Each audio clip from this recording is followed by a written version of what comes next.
Hello friends, स्वागत है आप सबका हमारे चैनल विजडम विद बलराम पर। आज से हम इतिहास को बड़े ही व्यवस्थित तरीके से पढ़ेंगे। पहले मेडिवल हिस्ट्री, फिर मॉडर्न हिस्ट्री और उसके बाद एंशिएंट हिस्ट्री को कवर करेंगे। और हर क्लास के अंत में क्लास के टॉपिक से रिलेटेड इंपॉर्टेंट क्वेश्चंस लगा लेंगे, जो एसएससी, रेलवे जैसे किसी भी वनडे एग्जाम के लिए बहुत ही कारगर सिद्ध होगा। शुरू करते हैं आज मेडिवल हिस्ट्री का क्लास 1। इतिहास, अर्थ और परिचय। इतिहास शब्द 3 शब्दों से मिलकर बना है, इति प्लस ह प्लस आस। इसका शाब्दिक अर्थ होता है ऐसा ही हुआ था।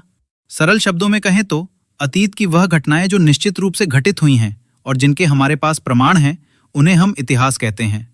अंग्रेजी में इसे हिस्ट्री कहा जाता है, जो यह दर्शाता है कि यह बीते हुए समय का एक व्यवस्थित विवरण है। इतिहास और कहानी में अंतर होता है। कहानी काल्पनिक हो सकती है, लेकिन इतिहास केवल वही है जिसके साक्ष्य मौजूद हों। इतिहास को एक विषय के रूप में व्यवस्थित तरीके से लिखने का श्रेय यूनानी विद्वान हेरोडोटस को जाता है। इसी कारण इन्हें इतिहास का जनक, फादर ऑफ हिस्ट्री कहा जाता है। इन्होंने एक प्रसिद्ध पुस्तक लिखी थी जिसका नाम हिस्टोरिका है। एसएससी और रेलवे जैसी परीक्षाओं में अक्सर इस पुस्तक का नाम पूछा जाता है। भारतीय इतिहास का विभाजन, क्लासिफिकेशन ऑफ इंडियन हिस्ट्री। भारतीय इतिहास बहुत विशाल है, इसलिए अध्ययन की सुविधा के लिए हमने इसे 3 मुख्य भागों में विभाजित किया है। प्राचीन भारत, एंशिएंट इंडिया। यह काल अज्ञात समय, जब से मानव सभ्यता शुरू हुई, से लेकर 712 ईस्वी तक माना जाता है। 712 ईस्वी वह समय है जब भारत पर पहला सफल मुस्लिम आक्रमण मोहम्मद बिन कासिम द्वारा हुआ था। मध्यकालीन भारत, मिडीवल इंडिया। इस काल की शुरुआत 712 ईस्वी से होती है और यह 1707 ईस्वी तक चलता है।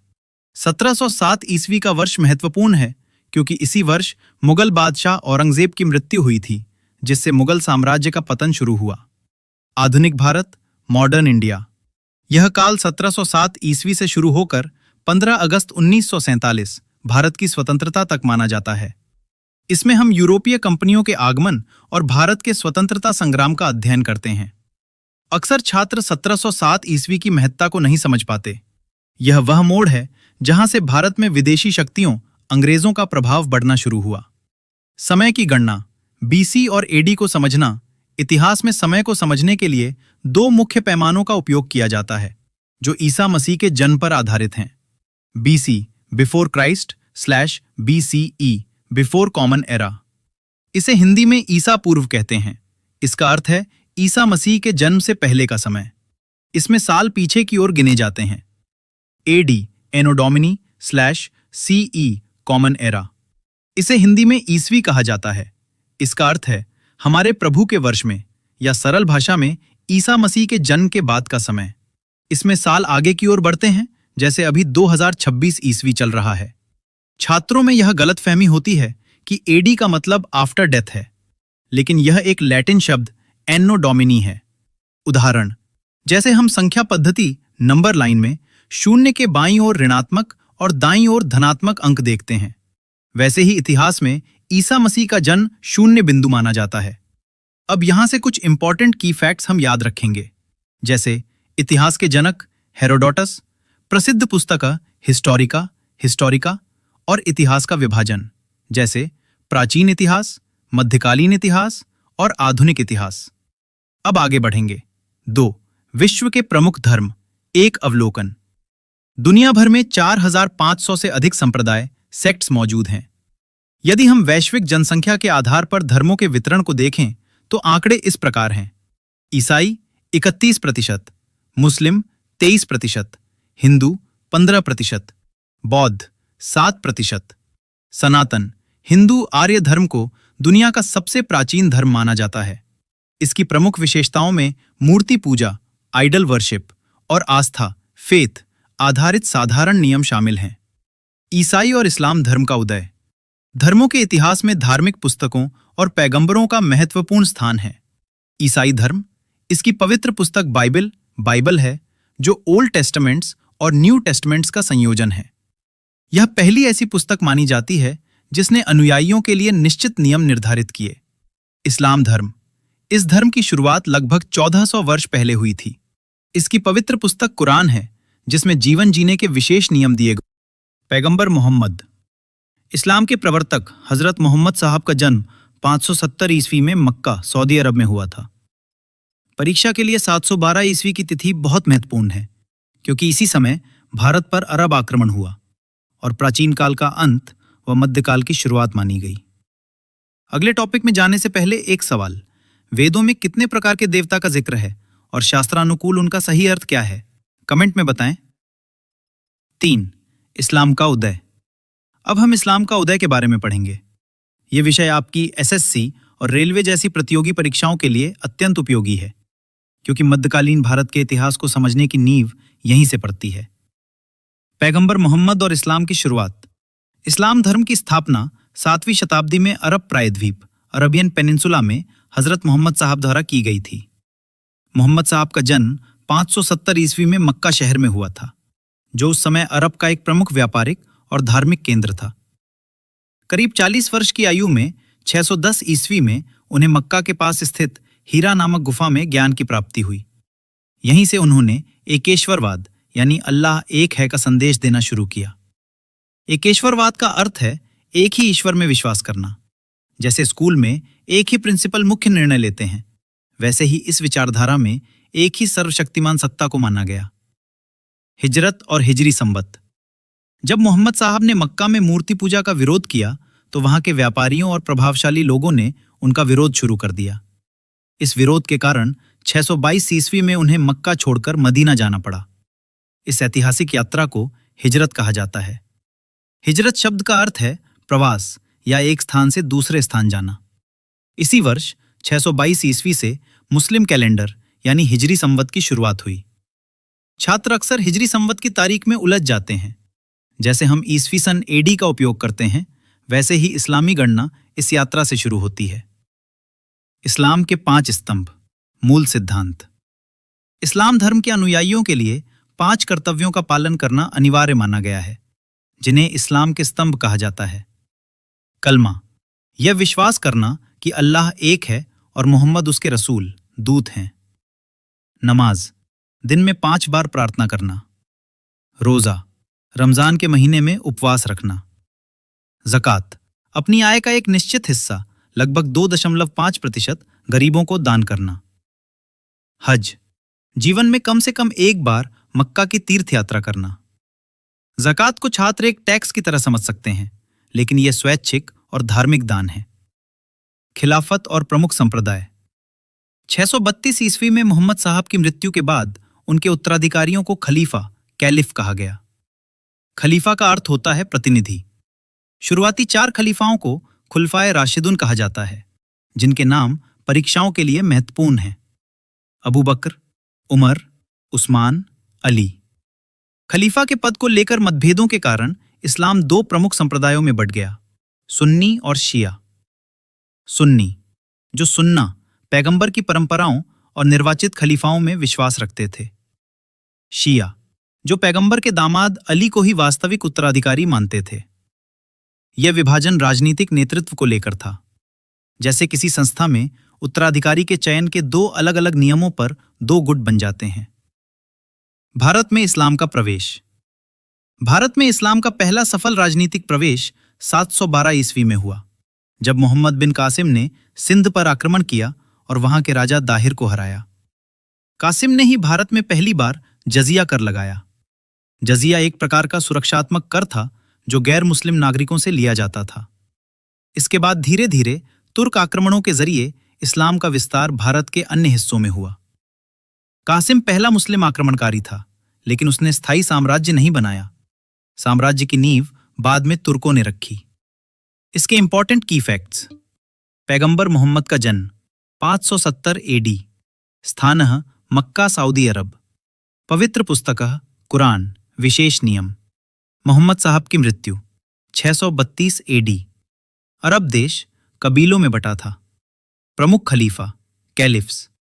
अबू बकर, मोहम्मद साहब के ससुर और पहले खलीफा। उमर, सीरिया, ईरान और मिस्र को जीता। उस्मान और अली मोहम्मद साहब के दामाद थे। 4. भारत और अरब का प्रारंभिक व्यापार। प्रतियोगी परीक्षाओं, विशेषकर एसएससी और रेलवे के दृष्टिकोण से ये जानना बहुत जरूरी है कि अरबों का भारत से संबंध केवल आक्रमणों तक सीमित नहीं था, बल्कि ये सदियों पुराने व्यापारिक और सांस्कृतिक आदान प्रदान पर आधारित था। प्राचीन समुद्री मार्ग और मॉनसून की भूमिका। भारत और अरब प्रायद्वीप के बीच व्यापारिक संबंध इस्लाम के आगमन से भी बहुत पहले प्राचीन काल से चले आ रहे थे। अरब व्यापारी मुख्य रूप से समुद्री मार्ग का उपयोग करते थे। वे भारत के पश्चिमी तट, जिसे हम मालाबार तट वर्तमान केरल और कोकर तट वर्तमान महाराष्ट्र और गोवा कहते हैं, के बंदरगाहों पर आते थे। इस यात्रा में सबसे महत्वपूर्ण भूमिका मॉनसून हवाओं की थी। मॉनसून शब्द मूल रूप से अरबी शब्द मौसम से बना है, जिसका अर्थ है ऋतु। अरब नाविक इन मौसमी हवाओं के बहाव को समझते थे, जो उन्हें गर्मियों में अरब से भारत लाने और सर्दियों में वापस ले जाने में मदद करती थीं। इसे आप ऐसे समझ सकते हैं जैसे एक साइकिल सवार हवा की दिशा में बहुत आसानी से और तेजी से साइकिल चला लेता है, वैसे ही ये हवाएं उन जहाजों के लिए प्राकृतिक इंजन का काम करती थीं। व्यापारिक वस्तुएं, आयात और निर्यात। भारत उस समय दुनिया का एक प्रमुख उत्पादक देश था। अरब व्यापारी भारत से सामान खरीदकर उन्हें मिस्र और सीरिया के माध्यम से यूरोप के बाजारों तक पहुंचाते थे। वे एक प्रकार के मध्यस्थ मिडलमैन की भूमिका निभाते थे। भारत से निर्यात, एक्सपोर्ट। अरबों के माध्यम से भारत से मुख्य रूप से मसाले, खासकर काली मिर्च, चंदन की लकड़ी, मलमल, मसलिन, एक प्रकार का बहुत महीन सूती कपड़ा, हाथी दांत की वस्तुएं और हिंदवानी तलवारें भेजी जाती थीं। भारतीय तलवारें अपनी मजबूती और धार के लिए अरब जगत में बहुत प्रसिद्ध थीं। भारत में आयात, इंपोर्ट। अरबों से भारत में मुख्य रूप से बेहतरीन नस्ल के अरबी घोड़े, खजूर, रेशम चीन से लाकर और सुगंधित द्रव्य जैसे लोबान और इत्र आते थे। काली मिर्च को उस समय काला सोना, ब्लैक गोल्ड कहा जाता था, क्योंकि इसकी कीमत बहुत अधिक थी। ज्ञान और विज्ञान का आदान प्रदान। व्यापार केवल वस्तुओं का नहीं, बल्कि विचारों और ज्ञान का भी होता है। अरबों ने भारत से गणित, खगोल विज्ञान, एस्ट्रोनॉमी और चिकित्सा के क्षेत्र में बहुत कुछ सीखा और उसे दुनिया भर में फैलाया। सबसे महत्वपूर्ण योगदान शून्य, जीरो और दशमलव प्रणाली, डेसिमल सिस्टम का था।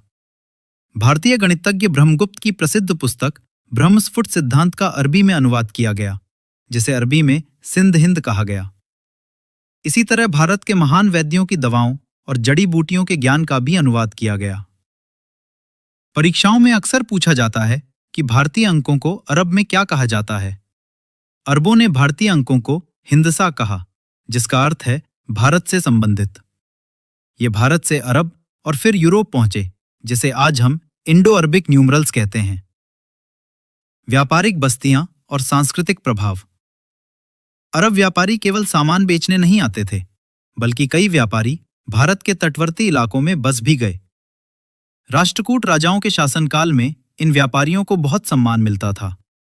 उन्हें अपनी बस्तियां बसाने और धर्म का पालन करने की पूरी स्वतंत्रता थी। इन प्रारंभिक व्यापारियों के माध्यम से ही भारत में इस्लाम की पहली झलक मिली।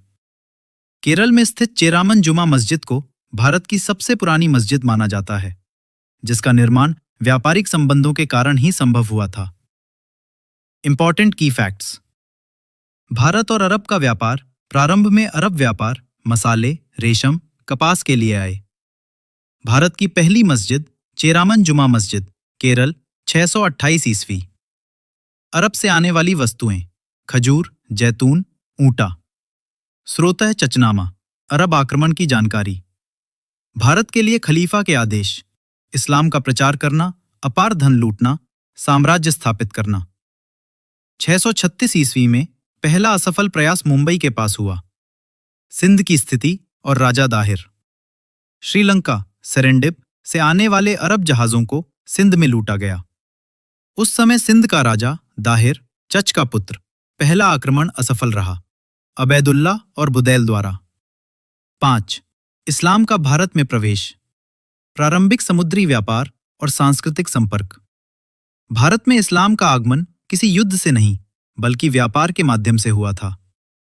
7वीं शताब्दी के दौरान अरब के व्यापारी भारत के पश्चिमी तट, विशेष रूप से केरल के मालाबार तट पर व्यापार करने आते थे। इस्लाम एक एकेश्वरवादी धर्म है, जिसकी शुरुआत अरब में हुई थी। ये व्यापारी यहाँ से मसाले ले जाते और अपना धर्म और संस्कृति साझा करते थे। इसी दौरान भारत की पहली मस्जिद चेरामन जुमा मस्जिद, केरल में बनाई गई थी। जैसे आज के समय में जब लोग दूसरे शहरों में काम करने जाते हैं तो वे अपनी भाषा और खाने की आदतें भी साथ ले जाते हैं, जिससे वहां के लोग उनके बारे में जान पाते हैं। सिंध पर पहला सफल आक्रमण। मोहम्मद बिन कासिम। भारत पर इस्लाम का पहला व्यवस्थित सैन्य प्रभाव 712 ईस्वी में दिखाई दिया। उमैयद खिलाफत के सेनापति मोहम्मद बिन कासिम ने सिंध के राजा दाहिर को राउर के युद्ध में हराया था। खलीफा उस समय मुस्लिम जगत के सर्वोच्च धार्मिक और राजनीतिक गुरु को कहा जाता था। कासिम की जीत के साथ ही भारत के एक हिस्से में पहली बार इस्लामी शासन स्थापित हुआ। इसी समय भारत में पहली बार जजिया कर लगाया गया। जजिया एक प्रकार का सुरक्षा कर था जो गैर मुस्लिम नागरिकों से लिया जाता था। अब आगे का टॉपिक मैम पढ़ाएंगे। जी बिल्कुल। तुर्क आक्रमण। महमूद गजनवी। 11वीं शताब्दी में इस्लाम का प्रसार तुर्क आक्रमणकारियों के माध्यम से हुआ। महमूद गजनवी, जो अफगानिस्तान के गजनी साम्राज्य का शासक था, ने भारत पर 17 बार आक्रमण किए।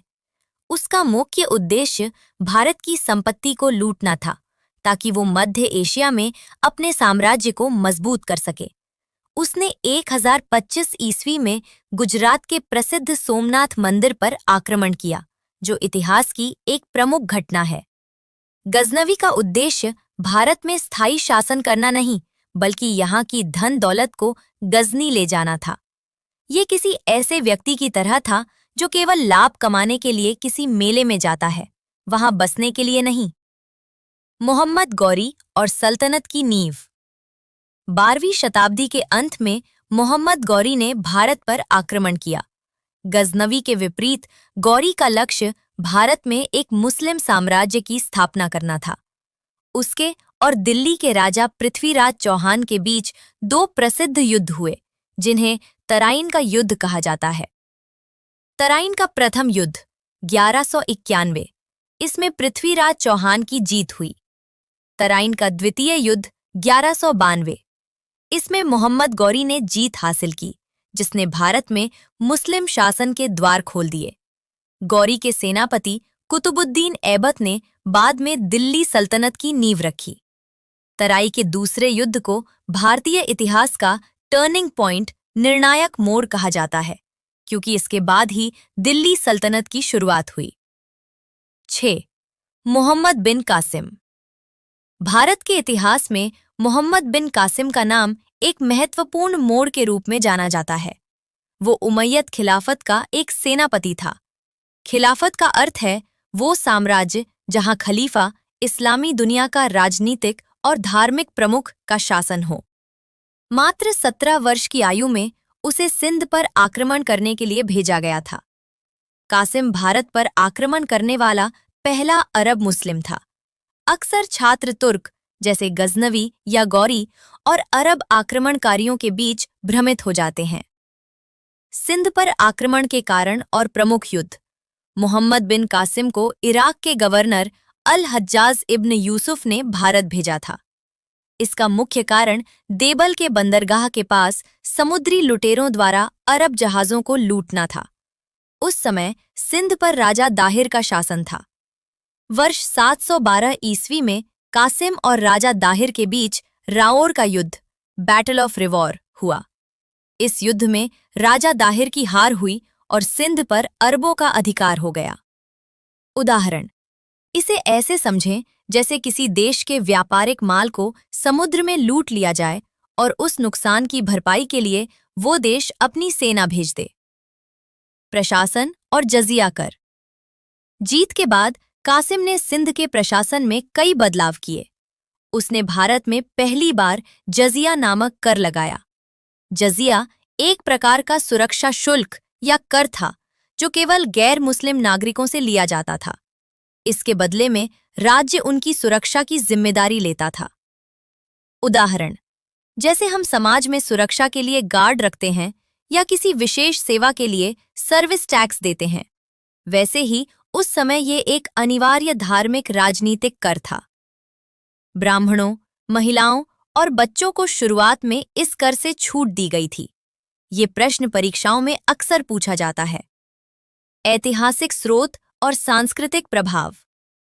हमें मोहम्मद बिन कासिम के आक्रमण की विस्तृत जानकारी चचनामा नामक पुस्तक से मिलती है।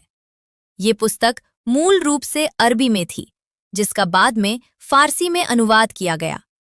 ये सिंध के इतिहास का सबसे महत्वपूर्ण लिखित दस्तावेज माना जाता है। कासिम के आक्रमण के बाद अरबों ने भारतीयों से ज्योतिष, गणित और चिकित्सा का ज्ञान सीखा। उदाहरण के लिए, भारतीय ब्रह्मगुप्त की पुस्तकों का अरबी में अनुवाद किया गया। चचनामा के लेखक का नाम अज्ञात है, लेकिन ये सिंध विजय का प्राथमिक स्रोत है। इसे फतेहनामा सिंध भी कहा जाता है। इंपॉर्टेंट की फैक्ट्स: मोहम्मद बिन कासिम 712 एडी, हज्जाज का भतीजा कासिम भारत आया। रावल का युद्ध 20 जून 712। कासिम ने राजा दाहिर को मार गिराया। भारत आने के लिए खैबर दर्रे का उपयोग किया। ये भारत पर पहला सफल मुस्लिम आक्रमण था। स्वर्ण नगरी मुल्तान 713 ईस्वी में मुल्तान जीता। यहां से इतना सोना मिला कि इसे सिटी ऑफ गोल्ड कहा गया, क्योंकि जीवन पहली बार इसने इतना सोना देखा था।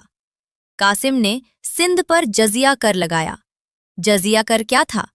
ये गैर मुस्लिमों, नॉन मुस्लिम्स पर लगने वाला सुरक्षा कर था, जो आय का लगभग 2.5% लिया जाता था। शुरुआत में ब्राह्मण, विकलांग और विधवाएं इससे मुक्त थे। अब आगे वन लाइनर क्वेश्चंस। सर पढ़ाएंगे? जी बिल्कुल। अब हम अपने PYQ की ओर बढ़ेंगे, जो रेलवे और SSC जैसी वनडे परीक्षाओं के लिए काफी महत्वपूर्ण है। 1. प्रश्न: इस्लाम धर्म के संस्थापक कौन थे? उत्तर: हजरत मोहम्मद साहब। 2. प्रश्न: मोहम्मद साहब का जन्म कब और कहां हुआ था? उत्तर: 570 ईस्वी में मक्का, सऊदी अरब में। 3. प्रश्न: मोहम्मद साहब को ज्ञान, एनलाइटनमेंट की प्राप्ति किस गुफा में हुई थी? उत्तर: हीरा नामक गुफा में 610 ईस्वी। 4. प्रश्न: हिजरत क्या है और हिजरी संवत कब शुरू हुआ? उत्तर: मोहम्मद साहब का मक्का से मदीना प्रस्थान 24 सितंबर 622 ईस्वी। 5. प्रश्न: पैगंबर मोहम्मद साहब की मृत्यु कब हुई? उत्तर: 632 ईस्वी में। इन्हें मदीना में दफनाया गया। 6. प्रश्न: मोहम्मद साहब की मृत्यु के बाद उनके उत्तराधिकारी क्या कहलाए? उत्तर: खलीफा। 7. प्रश्न: इस्लाम के प्रथम खलीफा कौन बने? उत्तर: अबू बकर। 8. प्रश्न: अंतिम खलीफा पद को किसने और कब समाप्त किया? उत्तर: मुस्तफा कमाल पाशा ने 1924 में, तुर्की। 9. प्रश्न: किन 4 खलीफाओं को राशिदुन, न्यायप्रिय खलीफा कहा जाता है? उत्तर: अबू बकर, उमर, उस्मान और अली। 10. प्रश्न: इस्लाम का शिया और सुन्नी में विभाजन का मुख्य कारण क्या था? उत्तर: खलीफा के उत्तराधिकार का विवाद। 11. सुन्नी पंथ के लोग किसमें विश्वास रखते हैं? उत्तर: सुन्ना, पैगंबर के कथनों और कार्यों में। 12. शिया पंथ के लोग किसे पैगंबर का वास्तविक उत्तराधिकारी मानते हैं? उत्तर: अली, मोहम्मद साहब के दामाद को। 13. करबला का युद्ध 680 ईस्वी किसके बीच हुआ और इसका परिणाम क्या रहा? उत्तर: यजीद और हजरत हुसैन के बीच। इसमें हुसैन की शहादत हुई। यहीं से शिया सुन्नी मतभेद गहराया। 14. प्रश्न: भारत आने वाले प्रारंभिक अरब व्यापारी किस मार्ग से आए थे? उत्तर: समुद्री मार्ग से, मालाबार तट, केरल। 15. प्रश्न: अरबों ने शून्य और दशमलव की जानकारी किस देश से प्राप्त की? उत्तर: भारत से, जिसे उन्होंने हिंदसा कहा। 16. प्रश्न: खलीफा उमर के समय भारत पर पहला असफल मुस्लिम आक्रमण कहां हुआ? उत्तर: 636 ईस्वी में थाना, मुंबई पर। 17.